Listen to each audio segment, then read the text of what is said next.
یہ پتہ کرنا تھا کہ قرآن شریف کا جب نزول ہوا اس کی جو گرامر کی باریکیاں ہیں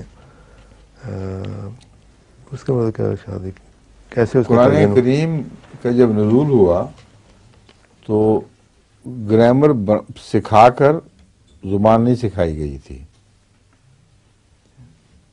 اس سے پہلے بہت پہلے قدیم سے جیسا کہ میں بیان کر چکا ہوں زبان بن چکی تھی اور گرامر کی باریکیاں بتا کر زبان نہیں سکھائی جاتی. ہر زبان کی گرامر اس زبان کے مطالعہ سے بعد میں بنائی جاتی ہے.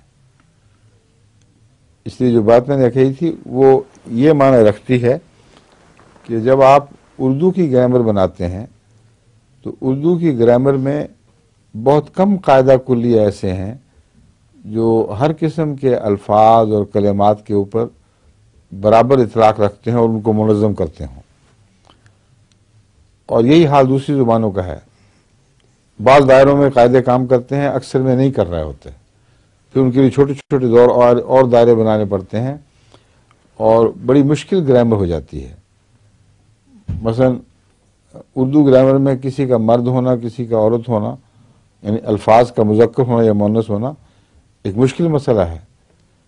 اعضاء میں کوئی بھی قاعدہ ایسا نہیں ہے جو اعضاء کو مذکر یا مؤنث بنا سکے. آنکھ، ناک، کان، سر وغیرہ یہ سب اتفاقاً ہیں. اور عربی زبان میں آپ دیکھیں گے تو قاعدہ ہے کہ جو ایک چیز ہے وہ مؤنث ہے، کیوں جی مذکر ہے، واحد ہے جو، اور جو دو ہیں وہ مؤنث ہے. ہاں ظاہر بات ہے قلب جو ہے وہ مذکر کے طور پر استعمال. العین تنام، القلب یذکر اللہ، دل اللہ کو یاد کرتا ہے، آنکھ سوتی ہے. تو یہ جو قاعدہ ہے یہ کلیہ قاعدہ کلیہ ہے. دو ہاتھ ہیں تو ہر ہاتھ مؤنث ہوگا، سر ایک ہے تو مذکر ہوگا، پیٹ ہے تو مذکر ہوگا. اسی طرح جو چیز ایک ہے وہ مذکر ہے اور جو دو ہیں وہ مؤنث ہیں. تو پتہ چلا کہ زبان بننے سے پہلے قاعدہ بن چکا تھا. سمجھے؟ یہ ایک چھوٹی سی مثال ہے، لیکن جو ابواب ہیں عربی کے اس میں جا کر تو بہت ہی زیادہ حیرت انگیز باریکیاں آ جاتی ہیں قواعد میں. اور ہر لفظ کے معنی بدلنے کے لیے 12 پیمانے مقرر ہیں عربی میں. مثلا ضربا یضربو، اس نے مارا، وہ مارے گا.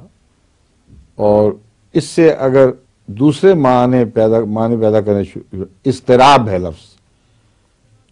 اضطراب میں نے چوٹ پڑ رہی ہے بار بار اور بے چینی پیدا ہو رہی ہے. تو اگر ضرب سے بار بار کی ٹھوکریں اور چوٹیں بیان کرنی ہو اسی لفظ سے تو اس کو باب افتعال میں لے جاؤ، وہ اضطراب بن جائے گا.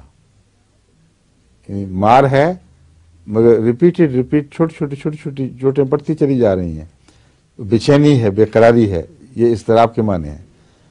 اور 12 شکلیں ہر مادے کی امکاناً دی جا سکتی ہیں، لیکن بعض شکلوں میں چند شکلوں میں ڈھلتے ہیں، بعض چند دوسری میں، لیکن 12 امکانی شکلیں ہیں.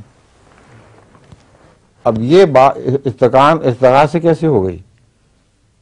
پہلے دن سے جن لوگوں نے بولنا شروع کیا ان کے ذہن میں تو کوئی قاعدہ نہیں تھا، اور ہزاروں لاکھوں سال تک وہ بولتے رہے، اور بعد میں لوگوں نے دیکھا تو یہ تو قاعدہ بھی ہے اس کے اندر. حیران رہ گئے کہ وہ یہ تو بڑے قواعد ہیں.